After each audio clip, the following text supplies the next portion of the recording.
Lawsuit Abuse Watch. In a few moments, I'll introduce our speakers.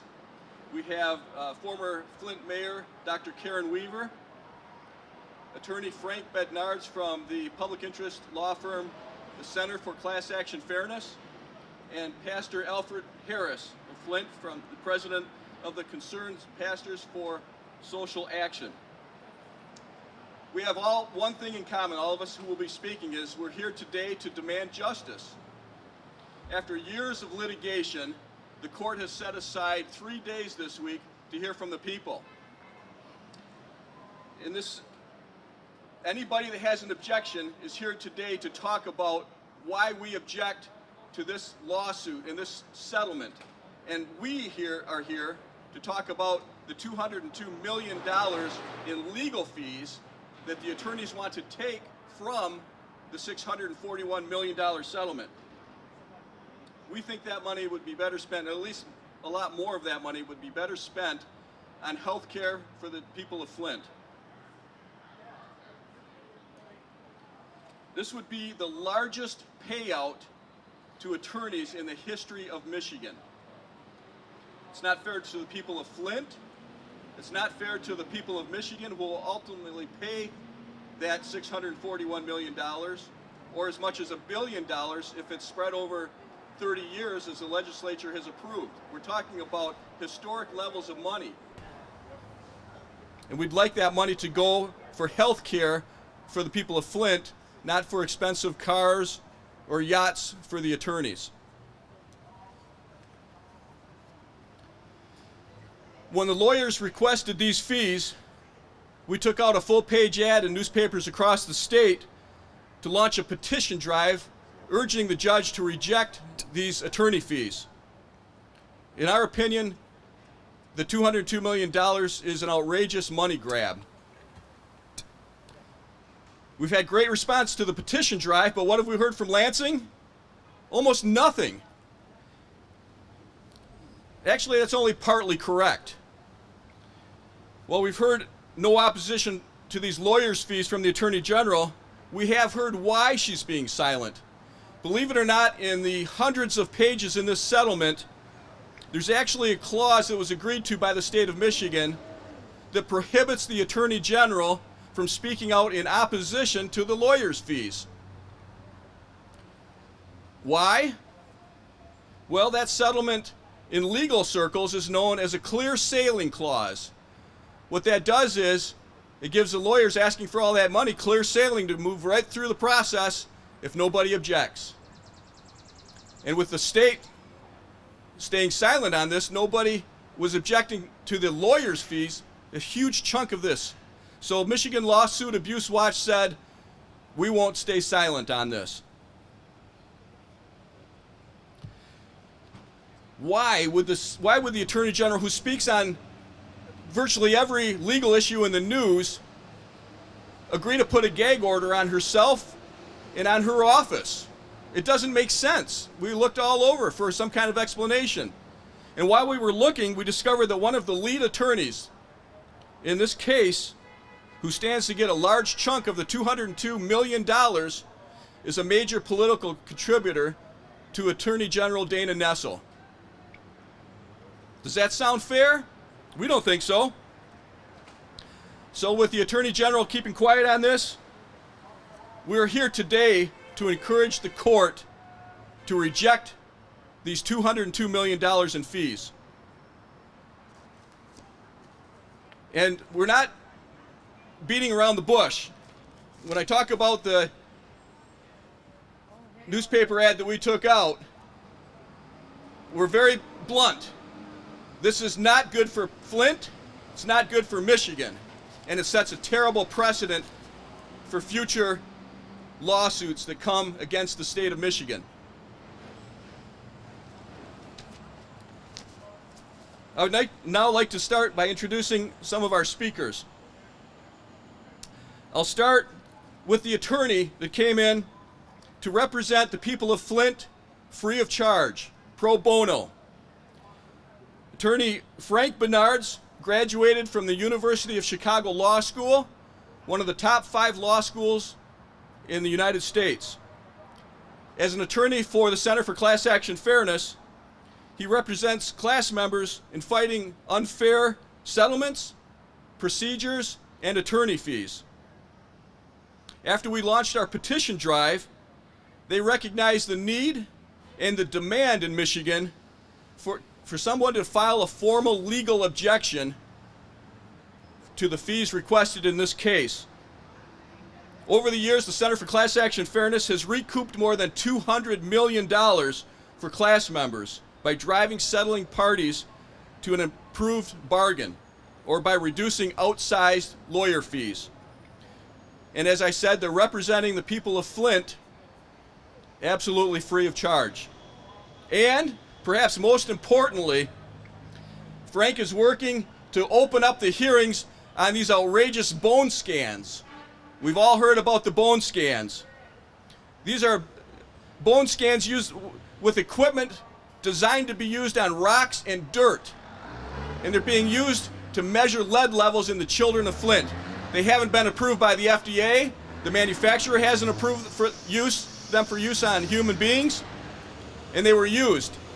And the hearings about why they were being used and if they would continue to be used were behind closed doors. And Frank is here trying to open up these hearings to the public, put sunshine on the process so that we all know what's going on.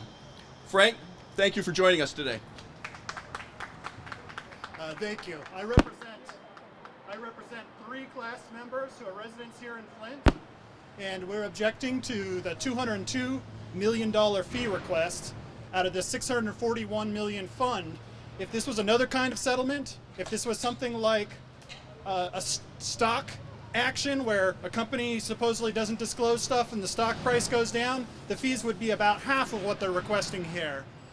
But because this isn't a corporation, they have argued that they're not required to disclose their detailed billing, and they argue that they're entitled to almost a 32% fee here altogether. And that's before costs. They want to add costs on top of that. Now, I am a lawyer, so I should start out by giving some disclaimers. And one of them is, I only speak for myself here. I admire everybody's enthusiasm, but I'm only speaking for myself, for my objectors. Anybody else here? Mila, I have no relation to them. So if the court or opposing counsel tries to impute those things to me, I didn't say that. I'm only speaking for myself. I will say, though, I'm thankful that I have this platform. And so thank you for inviting me. In fact, I'm privileged to have this platform in order to speak out against the fee request and on behalf of people who need the money to cover the damage that was caused by the switch, the failure to treat the water, and the aftermath. And I was also privileged. The only reason I got here is because when I was a child, I was not poisoned because a manager that was not elected in order to save a few $1,000s didn't properly treat for corrosion water, causing lead to leach into the water and into the bloodstream of people. If that had happened to me, I would not have been able to make the choices in my life to get me here. And you know, some of you might be looking at me and saying, that's not the only way you're privileged. And I have to say that I agree with you. Not all people do. I work with people that don't. But when I'm in a CVS in my neighborhood in Chicago, I see people, I see employees, they trail black men that are my age when it's late at night because they're afraid they're going to steal a Coca-Cola or something. And so yes, I have white privilege too. And I can't fix that. I can't fix all the problems. I can't fix all the prejudice that saturates people. But what I can do, and what I'm trying to do in this case, is that these attorneys have asked for $202 million. That's more they're entitled to. And so, you know what? I'm going to trail them because this isn't a Coca-Cola here. We're talking about people who have been injured when they're children. It causes developmental problems so that in entire life they're harmed by impulse control problems, by violence. It doesn't just hurt them, it hurts their entire community, their loved ones. And that's honestly the reason that I was attracted to this case in the first place. My brother, he suffered his whole life in and out of institutions for stuff like this. And because the defendants, the settling defendants, decided that it wasn't worth the extra money to do corrosion control, to do proper diligence, a whole generation of children in this city were poisoned and will be having these problems for their entire lives. And they need the money. They need as much as they can get, because this is going to cause enormous, incalculable harm in the decades to come. They say that we only have an objection to fees, and that's right. We're objecting to the fee award. But one thing I want you to understand is that this whole bone scanning issue is absolutely intertwined with the fee award. It exists because of the fee request. Because this is why. When you have a bone test, and you, for example, test 0.1, which their own expert, who's a PhD in physics, not medicine, his publications indicate that pretty much every human being would have a blood level of that amount, then you get triple the amount of a child that has no bone test at all. So basically, you get over triple the amount just by getting this test, if you get the minimum result. And what that caused is it caused a valuable monopoly on the firms that have protected these tests. You know, other attorneys tried to set up bone testing, and they were stonewalled. They were stonewalled by liaison counsel. I have to say also that I am speaking from the cuff. If I say any facts and figures that are a little bit off, there's nothing up my sleeve. I don't want the opposing counsel to yell at me for that. But they put up graphics yesterday that show the insider firms that did bone testing, and I haven't seen this exhibit. They refused to provide it so far. The insider firms that were friendly with liaison counsel had scanned in excess of 3,000 of their clients. And then they put up another slide that showed that all outside firms, including class counsel, but everyone that was not represented by an attorney, which is, by the way, a majority of Flint residents not represented by an attorney, everyone put together, 190, and they didn't even disclose how many bone tests were done by liaison counsel itself that is represented to have a total of 27,000 clients. I would like to know that number. But these law firms, the reason they did bone testing, and the reason they protected bone testing, and the reason that they held secret hearings about bone testing is because it's a very lucrative monopoly for them, not just on the fees that they charge attorneys and individuals to take the test, $500 per person, although probably less to favored firms, not just on the fees directly, but also the fact that if they get that bone test, they get triple the recovery automatically if you're a child. If you're a very elderly adult in your 50s or older, it's very likely you also qualify to get money through a bone test. Because according to publications, people's bone lead accumulates over time. So just by being able to test these class members, they get more recovery for their clients. And that doesn't just make a sort of unfairness for the settlement. It makes it so that everybody else's recovery is diluted, because at the end of the day, it's a fixed pot. For each category is siloed, and when one bone test client gets more money than others, everyone else's share is diluted a little bit. They get bigger shares of the pie, and all the people that weren't represented by attorneys, weren't represented by these attorneys, in particular, liaison counsel or their friend firms, they get smaller slices of the pie. And I've talked about the 3-to-1 disparity. It's actually a little bit greater than that. If you get the top level of bone test results, you get over 14 times as much money as somebody that just lived in Flint. There's no other way to qualify that except for a blood lead test, and there's no way you can get a blood lead test unless you have a time machine. Actually, there's no way to get a bone test now anyways, because the deadline on that was April. And that's another thing. The notice to class members didn't say, you need to make this bone test appointment by April, or you are SOL. It didn't say that. There's nothing in the settlement notice to the class that says the deadline. And again, I want to emphasize, we're not objecting to final approval of the settlement itself. The amount of money might be reasonable. It seems like they hard fought for that number. But all of these other mechanisms that they added to the settlement were caused with an eye to the fee request. It animates the bone testing, it animates the secrecy about the bone testing, and this disparity of 14-1, you cannot qualify for that top level by another means. You cannot have a psychiatric evaluation if your child is the most severely impaired possible at 2 standard deviations, meaning you're at the bottom 2.5% of all children in the country. If you are impaired to that extent, you get less money than if you have the top level bone test, which only takes a few minutes, not hours like a psychiatric evaluation. So yes, we're objecting to the fee request only. We don't think that the amount of fees is unreasonable. Excuse me. We think the amount of fees is unreasonable. We don't know that the size of the settlement is. But bone testing is very much part of our objection, and it's because it's animated by liaison council's monopoly and their desire to enhance their own fees. And thank you for letting me speak. Thank you, Frank. Thank you.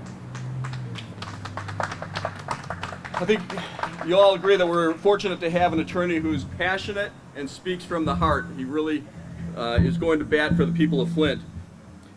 Our next speaker in the city of Flint really needs no introduction. Former mayor of the city of Flint, and former mayor Dr. Karen Weaver was elected to the position. A lot of people don't know this. We do interviews all over the state. She was elected to her position as mayor after the water was switched to the Flint River. After taking office, she declared a state of emergency to begin the process of getting clean water, healthy water to the people of Flint. Today, Dr. Weaver is the host of a popular morning radio show and is the interim executive director of the African American Mayors Association.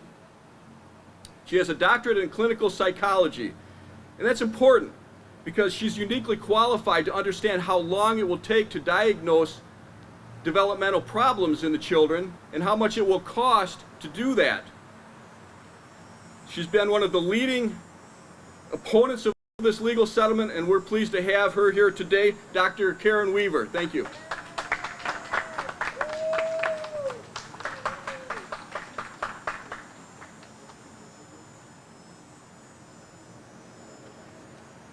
Thank you, Bob. I appreciate that. And you know what? Let me just say to the elected officials, the pastors, and everybody that's out here, good afternoon, and thank you for coming today. Also, let me say thank you for speaking up. I'm not going to say a whole lot out here today because I want everything I have to say on record inside the courtroom. That's where I want my points to be heard, is inside the courtroom. But I'll tell you what. When I heard them say yesterday that this was fair, reasonable, and adequate, I said it's unfair, it's unreasonable, and it's inadequate. This is inadequate, and I'm objecting. I'm objecting to the amount. I'm objecting to the distribution. I'm objecting to the documentation. And now we can add, I'm objecting to the bone scan testing as well. One of the things we know is we are tired of being used as guinea pigs and lab rats, and Flint lives do matter. And that's why we are glad to finally have our day in court. It's about time, because we really shouldn't be here. We shouldn't be here, and we know if we were another community, we wouldn't be here because it wouldn't have happened, and if it had happened, it would have been taken care of. And so I'm glad to be here. I'm glad and thankful that you all came for giving us this setup so we can stay out here and watch this. Thank you so much. Thank you for caring about the people and the residents in Flint. But one of the things we know is we deserve justice, and we deserve it now. I speak at 1:15. I have a lot to say at 1:15, and I think I'm just going to wait and do all of my talking in the courtroom. But I just want to thank everybody that came out today. I wish we had some more elected officials here.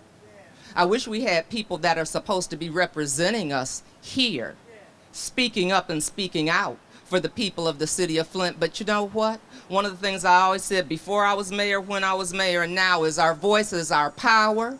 They're going to hear our voice today, and we are going to show them how Flintstone strong and resilient we are.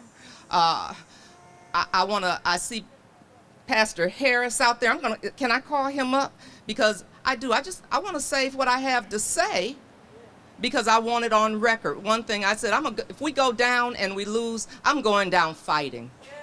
I'm going down fighting for the people, because this isn't just about me. It's not about just Flint, but we know if what happens here in Flint goes on, we know it's going to happen in other communities all across the country that look like Flint. This is one of the worst man-made environmental injustices in the history of this country. And I'm going to go down swinging. I'm going to go down swinging and fighting for the people. And so with that, Pastor Harris, I'm going to call you up here, but I'm going to save my energy. I'm going to save my energy for 1:15, because I do have a lot to say. Thank you. Thank you. I just want to introduce Pastor Harris. He's president of the Concerned Pastors for Social Action. He's a widely respected leader in Flint, speaks on behalf of thousands. He's also led the fight against this settlement and for fairness. As pastor of the Saints of God Church, he has a long record of battling for social justice, and we're very happy that he's able to join us today. Pastor Harris. Good afternoon, everyone. I want to say that I'm happy to be here, in the sense I am, but also in another sense, I'm frustrated. And the words that come to my mind are, watch this, here we go again. Many of us have been in the civil rights struggle for decades. And you would think that we would make some progress where we could look and say, hey, minds are changing. Concerns are changing. But this Flint water crisis reminds me that we still haven't gained enough ground. Let me explain to you what I'm talking about. In 2014, Flint's water source was switched to the Flint River from Detroit. Everybody remember that? There are people in Flint who had human rights, not only political rights, but human rights. And they were disrespected because the governor sent an emergency manager who did what he wanted to do, when he wanted to do, how he wanted to do. And so against our will, they went to the Flint River, and anybody with the brain the size of an acorn would know that the Flint River wasn't pure enough to be a water source. Hello, somebody. Now, upon that, thousands upon thousands of innocent victims, let me say that again, innocent victims that didn't do anything to cause this problem. Innocent victims that had no proposed power were subjected to this poison. And we have a lot of people listed as to who was injured, but I want to tell you, it's a whole lot of people that were injured that we don't even know about. And if the settlement had been not $641 million, if it had been $2 billion, it wouldn't have been enough. The settlement should have been thought out that the people that were victimized would be taken care of, watch this, the rest of their lives. And so you've come in, you've disrespected me, you poisoned me, and now you're going to put a price on what I receive? And then when you give me a paltry, yes, you can quote me on that, a paltry $641 million when you think about the physical and mental effects of this situation. And then you're going to tell me that out of that $641 million, you want me, the people, the victims, to give away $202 million?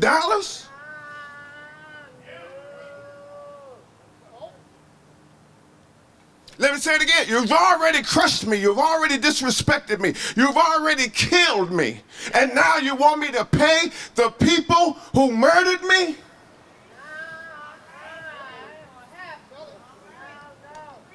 I'll tell you how it should be.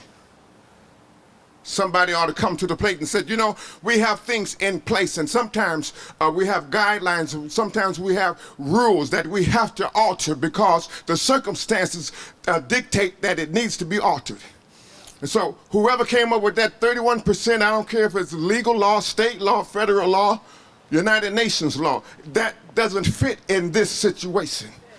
because the victims are going to be affected the rest of their lives.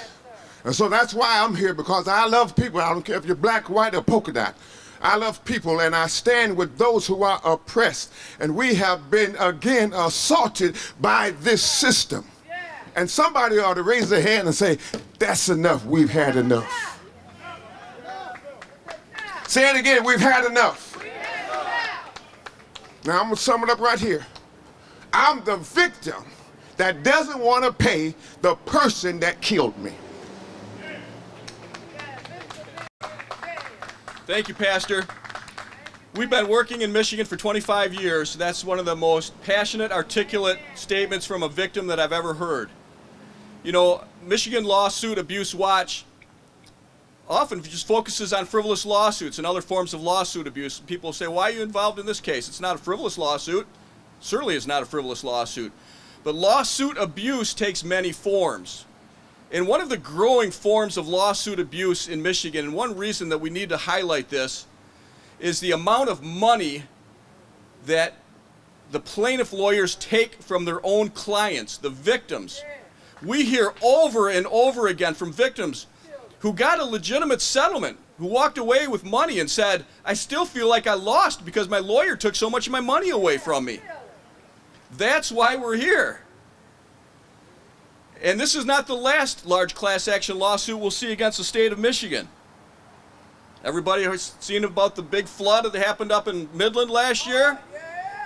There's already been 20 lawsuits filed over that. We know there would be more litigation. We know there'll be victims. Do we want them to suffer the same fate, where the lawyers come in, represent them, and then ask for a third of what they've asked for? Most people don't know these lawyers were not picked by the victims. They were appointed. These lawyers were appointed by the court. I've seen this on Facebook. People will say, well, what are they complaining for? They knew what they signed up for. No, they didn't. The judge picked these people. So we don't want to have to be up here fighting every time there's a class action lawsuit against the state of Michigan and the State Attorney General Dana Nessel signs her voice away and puts a gag order on herself. We shouldn't have to be here doing the Attorney General's job. As much as we love and support and respect the Center for Class Action Fairness, we shouldn't have to ask a group from outside of Michigan to come in and represent the people of Michigan free of charge. So I hope you're listening, Lansing. We got to fix this problem. We're going to wrap up here with one more speaker. We've had a lot of people from the community come by, and we're lucky to have one more fellow who's been very active in representing people all around Flint. He's community activist Art Woodson, and we're going to give him the podium now. Thank you.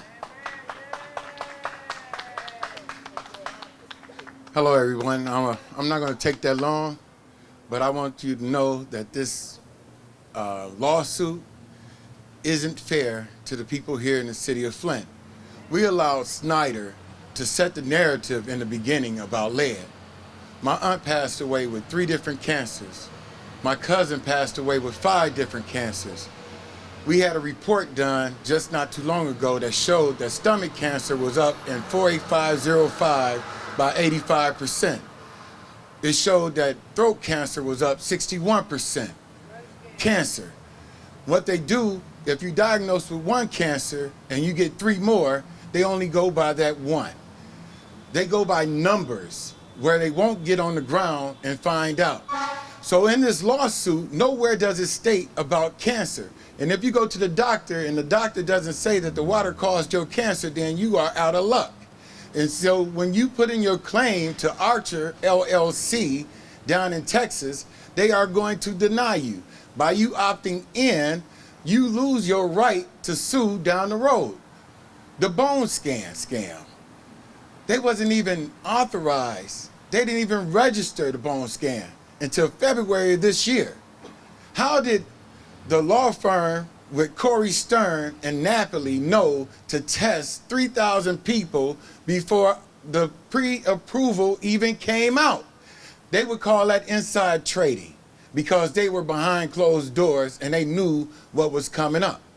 How is it that no one reported about Michael Pitts when he went on off record March the 3rd, for 26 minutes, and the judge told him to either remove his motion about the bone scan or lose your position, which he was bound to lose millions.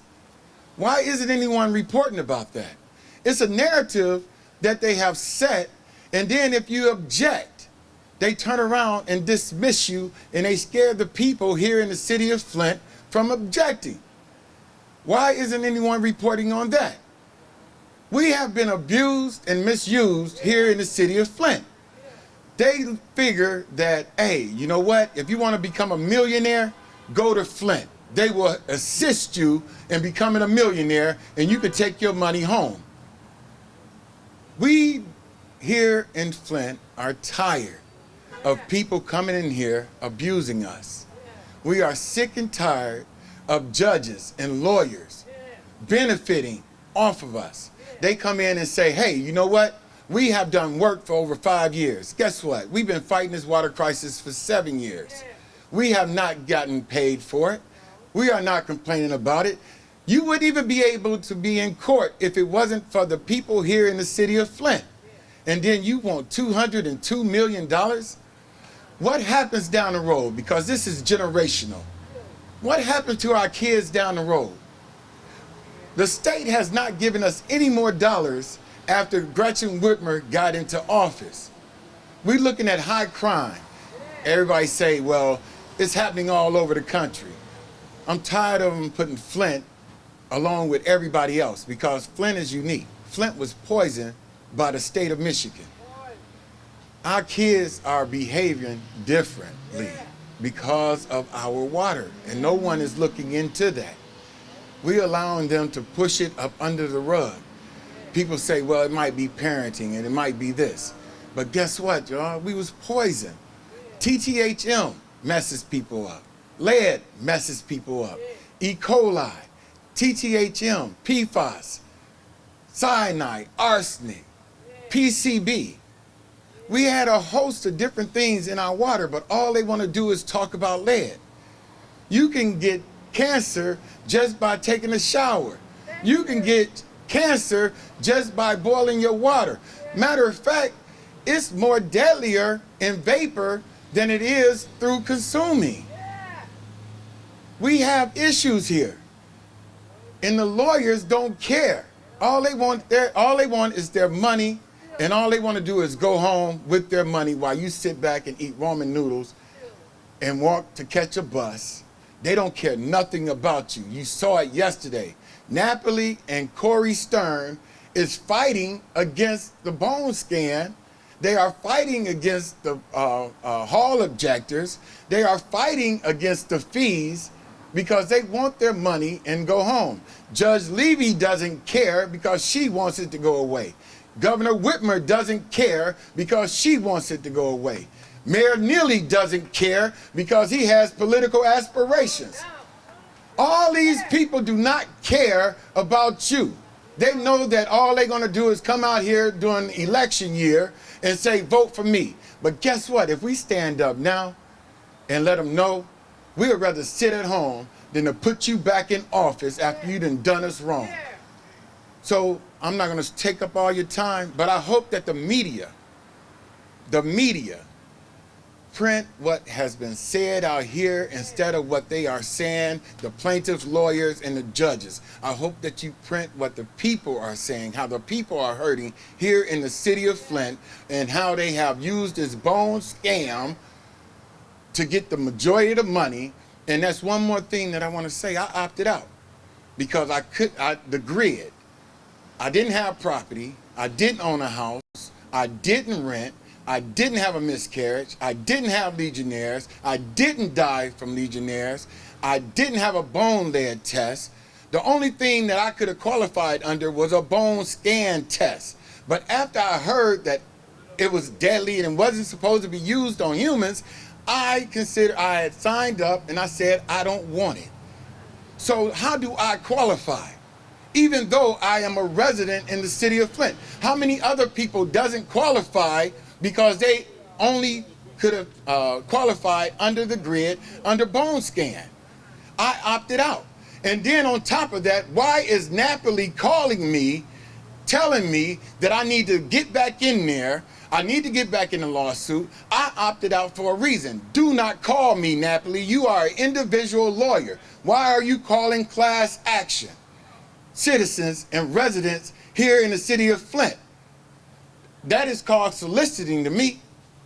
And then extortion by telling Michael Pitts, either pull your motion out or shut up. If you don't shut up, we're going to take your millions of dollars. So all this is a scam, and we should be up in there fighting with facts and not emotions. Thank you. Thank you. Now we'll wrap it up by just saying that, you know, we all come at this from different backgrounds, with different experiences, but we all agree on one thing, is that we need the judge to stand up for us and do what's right. Just because... Before you wrap up, what is right? If 32% is too high, what would be appropriate compensation for the lawyer? The question is, and we get this a lot, it's an excellent question, what do we want if it's not 32 or 33%? What is a legitimate fee for lawyers and a group of lawyers? It's a big group of lawyers that work on this case. Well, the good thing is that we have empirical data that professors at some of the top universities in America have looked at. And when you look at a class action lawsuit like this, where there are lawyers who would have fought over the opportunity to represent the people of Flint, that a more reasonable fee would be somewhere in the range of 15 to 20%. 15% would be about $98 million, 20% would be about $120 million. Still a lot of money, but it would leave a lot more for the people that really deserve this and who need this. So that's what we're looking for. The judge has an opportunity to say, they've just asked for too much. We know that a third, everybody's used to a third. We see the lawyers' ads on TV all the time. A third is a ceiling. A third is not supposed to be where you arrive at. And that's why if you go to our website, for the first time in America, we have never seen anything like this before. It gives legal consumers, victims who have legitimate cases, who need to go to court, cues on how to hire a lawyer and negotiate your fees. Because we get that all the time too. People will have a legitimate case, they'll go into court, they'll win $1 million, and the lawyer takes a third or more because costs and things can be added to that third, and they walk away feeling like we just got robbed by our own lawyer. So people need to be wise legal consumers. And if you go to lawsuitfairness.org, you can see a whole page that helps people understand how they can negotiate with these lawyers who do this every day of their lives. So at this point, we'll wrap it up and ask if there's any questions.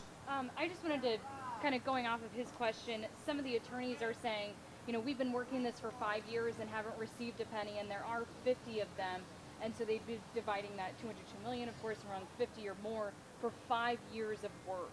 Yes. What do you say to that argument? And we know they've worked hard. We admit they've worked hard. This is a hard case. There's a lot of different parts that they have to argue over, but the problem is this wasn't negotiated for the clients. We have to remember that the citizens of Flint who are going to say goodbye to that $202 million if the judge approves this had no role in approving that arrangement with these lawyers. And because of studies that have been done in empirical data, and all these class action lawsuits that average about 15 to 20%, remember, class action lawsuits by nature are very different than an individual who goes to court with an injury. There's usually a team of lawyers, and these class action lawsuits that were part of this study went on for years too. So while they have done this, we realize they're entrepreneurs, but they took this case knowing that there was a very good opportunity and a likelihood for them to get a big payout in the end. And $120 million will still pay them. By the way, we need to mention this too. We learn a lot. We are constantly learning. I'm not an attorney, but I have gotten calls from people who are part of the inside of this process. And they say that you have attorneys here representing the people of Flint that are hiring lawyers in other countries at $20 an hour and telling the court that they paid them $500 an hour. That's how they get their fee requests so high. This is inside baseball. This is the thing that, unless you're a lawyer, you don't hear. But we need to know that And the people of Michigan need to know that that's how these rates and all these huge dollar amounts get there. So, Judge, please do the right thing and lower the amount of money that the lawyers are getting and give the people of Flint more.